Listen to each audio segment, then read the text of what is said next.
So how do we, as leaders, manage that effectively in a team? Well, we could be here all day. Yeah. Firstly, it's acknowledging that there is quite a lot of change fatigue around. Mm, A lot of the leaders that I'm working with are just really tired mm, because like you say, it's one change after the other. So mm, I think that the pausing, taking stock of what's going on and reflecting on that, back to reflection again, is the first thing. mm. So if it's change that you're driving yourself within the organisation, there's probably slightly different, but then it's about acknowledging how people react Mm, to change. So yeah, acknowledge the change fatigue, mm, and then be thinking about, with all these changes in the organisation, what's the psychology for people? What's going on for them doing mm. that? So that's why I always find, I know we talk about this a lot, but the change curve can be quite Yeah, helpful. yeah, I mean, I know people don't in a linear way follow right. that curve. Yeah,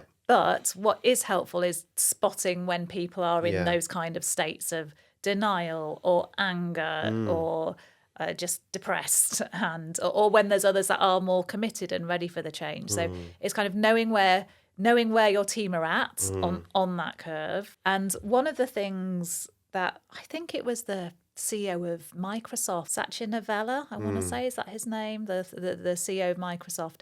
When he became CEO, he talked about changing Microsoft from being a know-it-all culture to a mm, learn-it-all mm, culture. I really liked that, but and the way and then he sort of talked through how he did that, and he had a lot of like change ambassadors. So whenever you're going through any kind of restructuring, organizational change, where you've got influential people on teams at all the multiple different levels, yeah, that's when it can work well. Because yeah. what we see otherwise, what you see happens is the messages cascade down and then they get stuck Mm, in that middle layer, mm, particularly if mid-level managers are not trained in how to deliver change messages. right.